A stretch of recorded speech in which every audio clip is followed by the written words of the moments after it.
नमस्कार, मैं हूं हर्षिदा सावंत और हमारी खास पेशकश कृषि महाकुंभ में आप सभी का स्वागत है। आज हम खेती और उससे जुड़े हुए बाजार के पहलुओं को टटोल रहे हैं, समझने की कोशिश कर रहे हैं कि एग्री सेक्टर की ग्रोथ कैसी है, भारत की ग्रोथ स्टोरी में किसानों की भागीदारी कैसे बढ़े, भारत और दुनिया भर के बाजार में हो रहे बदलाव को किसानों तक कैसे पहुंचाया जाए। जाहिर सी बात है, जबकि उन्हें फायदा नहीं जब तक उन्हें फायदा नहीं होगा, किसानों के लिए ये बदलाव कोई अहमियत नहीं रखेगा। और जब तक किसानों की भागीदारी नहीं होगी, तब तक मार्केट में बदलाव और टारगेटेड ग्रोथ को हासिल करना एक चुनौती भरा काम रहेगा।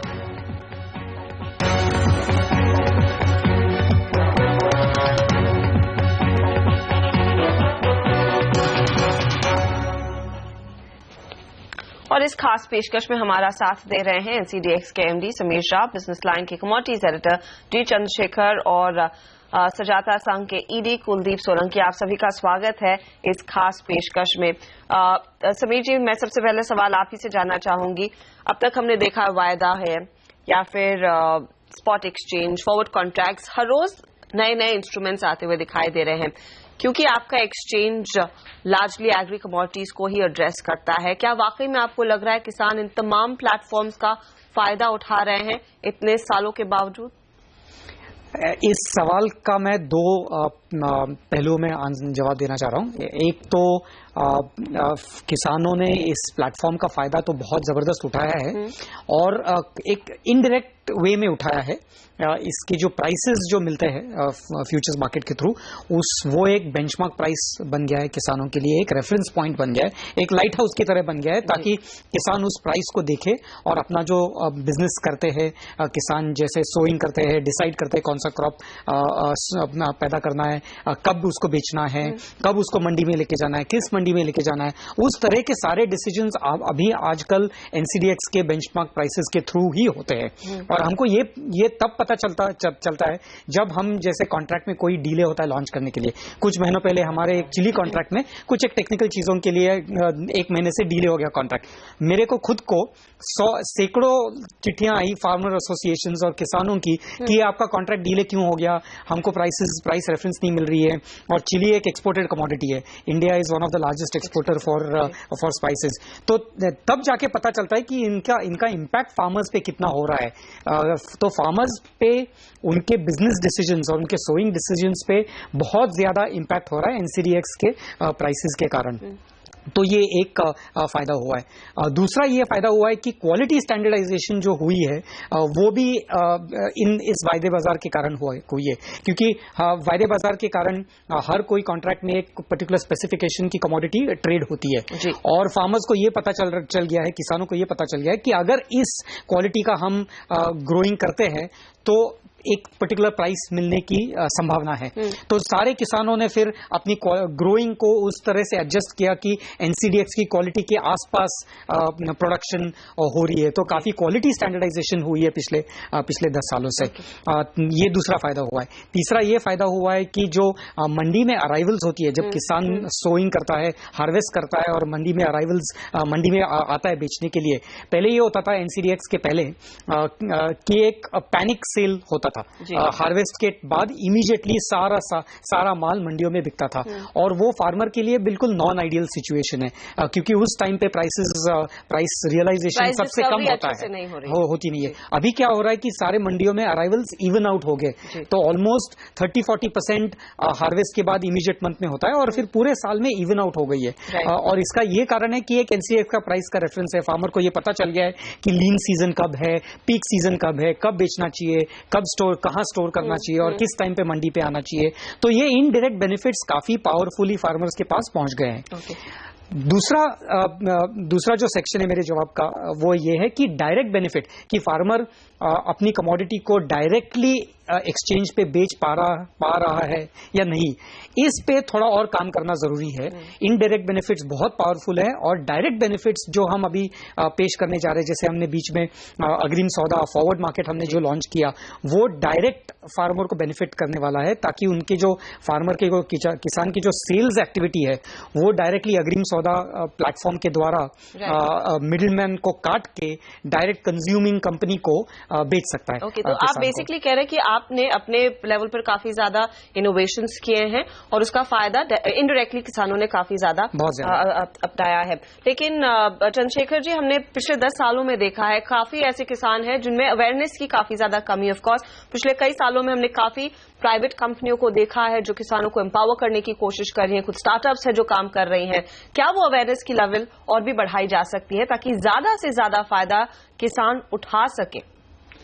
बिल्कुल, बहुत जरूरी है कि अवेयरनेस लेवल्स बढ़ाना, मगर उससे पहले मैं एक बड़ा मुद्दा उठाना चाहता हूं।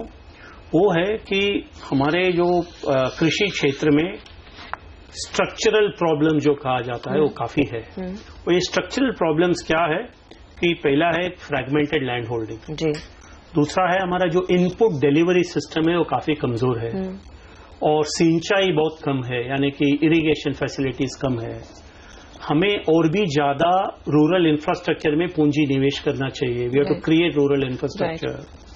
और हमारे पास काफी टेक्नोलॉजी है, जो इंफॉर्मेशन एंड कम्युनिकेशन टेक्नोलॉजी है, बायोटेक्नोलॉजी है, सैटेलाइट टेक्नोलॉजी है, न्यूक्लियर एग्रीकल्चर टेक्नोलॉजी है, नैनो टेक्नोलॉजी है। हम इसको हमें इन्वेस्ट करना है एग्रीकल्चर में। We need to have technology driven agriculture, both pre harvest and post harvest. वो नहीं किया है, करना चाहिए और उसके बारे में मैं जरा काम कर रहा हूं from a theoretical point of view.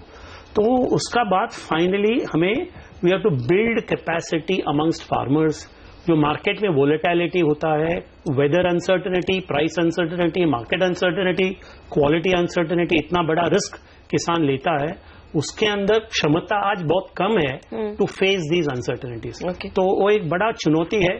मैं समझता हूं इसके ऊपर ये जो स्ट्रक्चरल प्रॉब्लम्स है उसके ऊपर जरूर ज्यादा काम लेकिन उस स्ट्रक्चरल प्रॉब्लम्स की एक जो प्रॉब्लम है, अगर आप बड़े नेशन से कंपेयर करें चंद्रशेखर जी, हमारे यहाँ पर लैंड होल्डिंग बहुत कम होती है, शायद यही वजह है। उसका तो कोई सोल्यूशन यहाँ पर निकल कर नहीं आएगा, लेकिन उन छोटे लैंड होल्डिंग्स में कैसे टेक्नोलॉजी का इस्तेमाल हो, शायद उस पर ज्यादा काम करने की जरूरत है। जरूर लैंड होल्डिंग, जो फ्रैगमेंटेड लैंड होल्डिंग है, ये तो एक वास्तव चीज है, देयर इज नो डाउट, मगर वो हमारे लिए it need not be a liability. उसे हम एक अपॉर्चुनिटी से कन्वर्ट कर सकते हैं। अभी समझिए प्रेसिशन फार्मिंग, हमारा देश में स्मॉल लैंड होल्डिंग है, उसके लिए प्रेसिशन फार्मिंग चाहिए। अगर प्रेसिशन फार्मिंग करने के लिए देयर आर प्री कंडीशंस, उस प्री कंडीशंस के ऊपर हमें ध्यान देना चाहिए। लाइक जैसे कि सिंचाई, जैसे कि अच्छा एक good seeds, good fertilisers, good agronomy, modern agronomic practices, तो ये सब चाहिए। तो स्ट्रक्चरल इश्यू में और भी ज्यादा ध्यान देने का जरूरत है। जब ध्यान देंगे हम और निवेश करेंगे, we invest our time and money and effort, तो प्रोडक्शन बढ़ेगा, प्रोडक्टिविटी बढ़ेगा, कॉस्ट ऑफ प्रोडक्शन कम होगा और उसका फायदा जरूर किसान को मिलेगा। जी, इनफैक्ट कुलदीप जी को भी मैं यहाँ पर जोड़ना चाहूंगी। कुलदीप जी, आपसे सवाल यही है कि जो दो मुद्दे उठाए गए हैं कि जितनी जो टेक्नोलॉजी इस समय आ चुकी है उसका फायदा वाकई में क्या कुछ किसान इस समय उठा पा रहे हैं, और जो स्ट्रक्चरल इश्यूज हैं उससे आगे बढ़कर अब कैसे इन किसानों को टेक्नोलॉजी का पूरा फायदा मिले। अभी के कंटेक्स्ट में देखा जाए तो जैसे कि ज्यादातर फार्मर्स हैं स्मॉल एंड मार्जिनल फार्मर्स है, अराउंड 70% के आसपास या 80% के आसपास स्मॉल एंड मार्जिनल फार्मर्स हैं। तो हमारे अनुभव से हमको पता चला है कि बेसिकली काफी सारा अवेयरनेस हुआ है। जैसे कि एक सिर्फ ड्रिप इरिगेशन का एग्जांपल लिया जाए तो गुजरात के कंटेक्स्ट में देखा जाए तो काफी अच्छा काम हो रहा है, अवेयरनेस भी हो रहा है। पर जो फ्रेगमेंटेड लैंड होल्डिंग का एक प्रश्न है, जो बड़ा प्रश्न है, जिसमें यंगर जनरेशन है, अभी जो खेती कर रहे हैं वो काफी मतलब एक है कि यहाँ पे 40 साल के मतलब ऊपर के जो लोग हैं या वैसे जो पुराने लोग हैं वो खेती कर रहे हैं। यंगर जनरेशन इतने अट्रैक्ट नहीं हो रहे हैं, तो उनको अट्रैक्ट करने के लिए यहाँ पे स्मॉल लैंड होल्डिंग में कैसे हम उसको अट्रैक्ट कर सकते हैं। और तो उसके लिए हम कह रहे हैं कि जैसे ये टेक्नोलॉजी है उसको फार्मर तक पहुंचाने के लिए एक इंस्टीट्यूशनल स्ट्रक्चर होना चाहिए। इसलिए हमारा प्रयास रहता है कि यहाँ पे हम एग्रीगेट करें फार्मर्स को। तो अभी फिलहाल काफी जगह पे, जैसे कि मैं रिप्रेजेंट कर रहा हूँ सस्ता संघ, एक नेटवर्क है एनजीओस का, and I also represent a network of federation of farmer producer organisations for Gujarat Gujpro agri business consortium producer company limited. तो उसके अंतर्गत हमारा यही ऑब्जेक्टिव है कि यहाँ पे फार्मर्स को अगर एग्रीगेट किया जाए तो ये जो टेक्नोलॉजी है, जो नए नए इनिशिएटिव्स आ रहे हैं, तो वो एंड फार्मर तक पहुंचाए जाए। क्योंकि एक इश्यू है कि यहाँ पे रिमोट एरिया में जो फार्मर अभी काम कर रहा है तो उनके वहां वो जो एक्सटेंशन सर्विसेज है, गवर्नमेंट की एक्सटेंशन सर्विसेज है या फिर टेक्नोलॉजी है, वो पहुंच नहीं पा रही है। तो उनके लिए एग्रीकल्चर कैसे वायबल बना जाए, तो उसके लिए एक इंस्टीट्यूशनल स्ट्रक्चर की बात करें तो हम ये एफपीओस प्रमोट कर रहे हैं, farmer producer organisation in the form of farmer companies और प्रोड्यूसर कोऑपरेटिव्स। तो एक तरह से एक चैनल बन सकता है, एक मैकेनिज्म बन सकता है जहां पे ये सब इन्वेस्टमेंट्स और ये जो टेक्नोलॉजीज है वो एंड फार्मर तक पहुंच सके। और अवेयरनेस लेवल पर एक छोटा ब्रेक लेना पड़ेगा कुलदीप जी, लेकिन जब लौटेंगे कुछ और पहलुओं पर ऑफ कोर्स चर्चा करेंगे। एफपीओस की आप बात कर रहे हैं, नमशा यहाँ पर चंद्रशेखर जी कुछ और भी जोड़ना चाह रहे हैं, लेकिन फिलहाल हमें एक छोटा सा ब्रेक लेना पड़ेगा और जल्द ही लौटेंगे, इस चर्चा को जारी रखेंगे ब्रेक के बाद।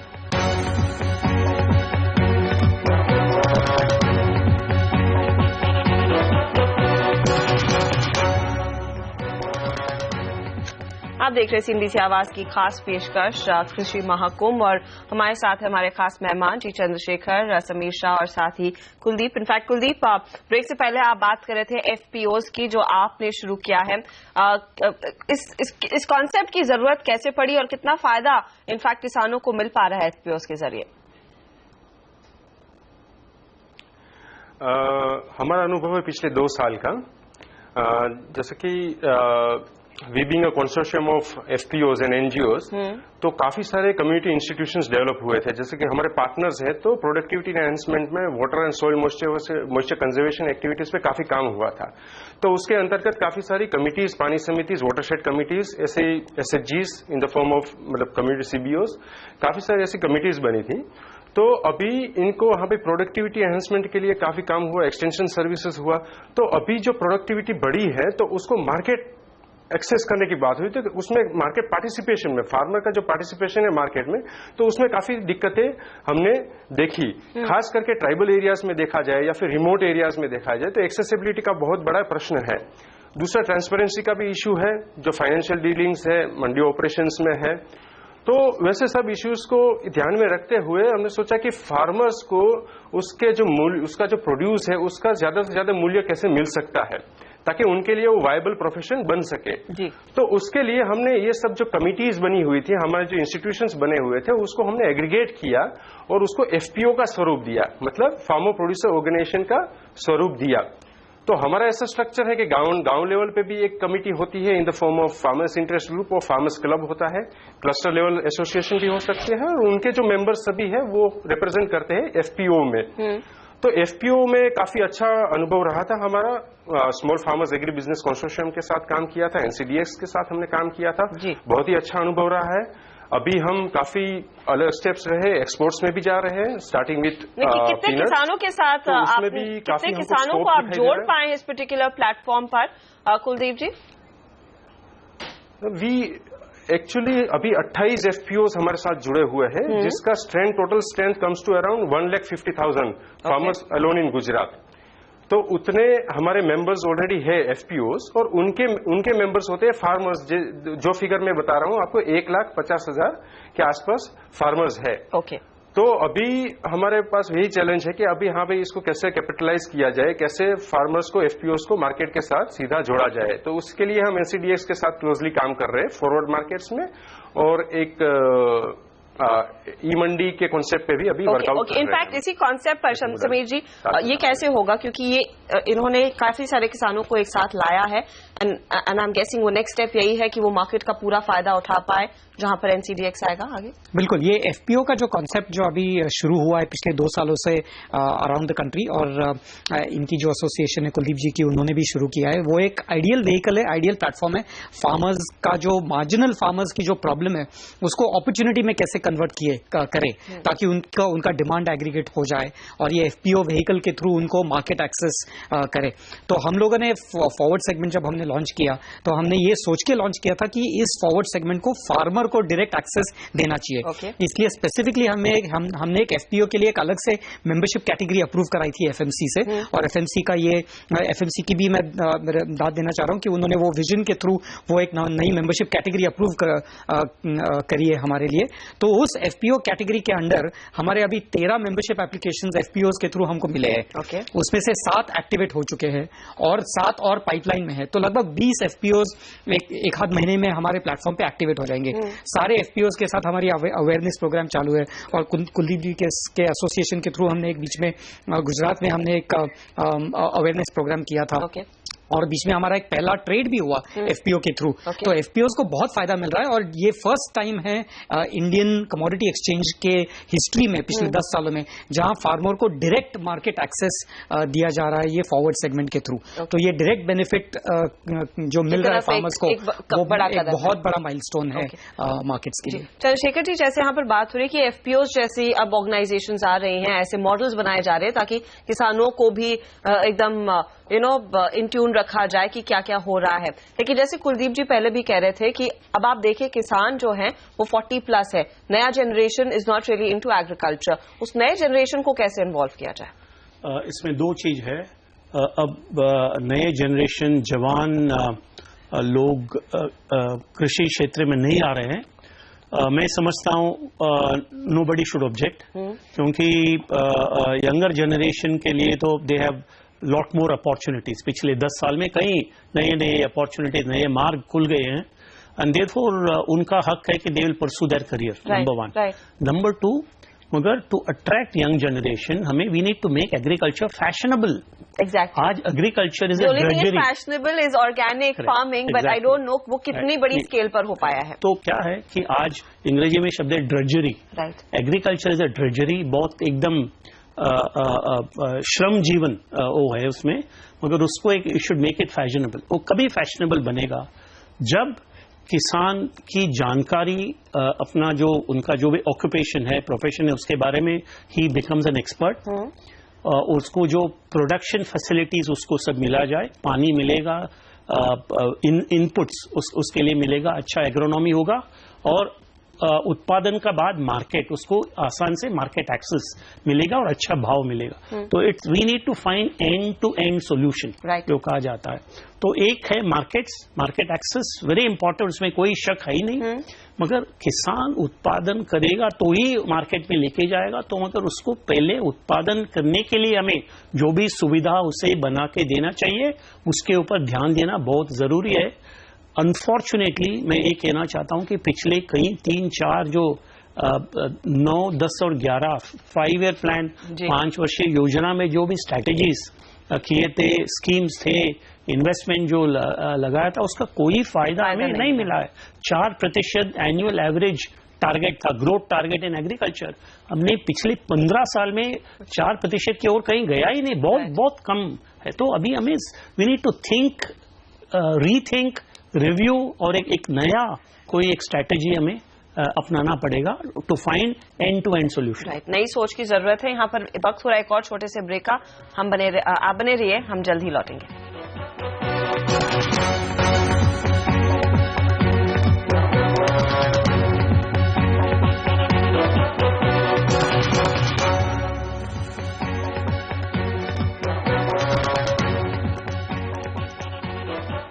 आप देख रहे हैं एक खास पेशकश CNBC आवाज पर कृषि महाकुंभ। ब्रेक से पहले चर्चा हो रही थी कि किस तरह से किसानों को एक प्लेटफॉर्म पर लाने की कोशिश हो रही है। FPOs का इजाद हुआ है 2 साल पहले, लेकिन क्या वाकई में वो कारगर साबित होंगे या फिर वहां पर किस तरह के और ट्वीकिंग की जरूरत है ताकि ये मॉडल और भी सक्सेसफुल हो सके एज अगेंस्ट कोऑपरेटिव्स जो पहले कई सालों से भारत में दिखाई दिए है। चंद्रशेखर जी, आपके यहाँ पर इनपुट्स क्या रहेंगे, क्योंकि आपने इस मार्केट को काफी सालों में उभरते हुए देखा है?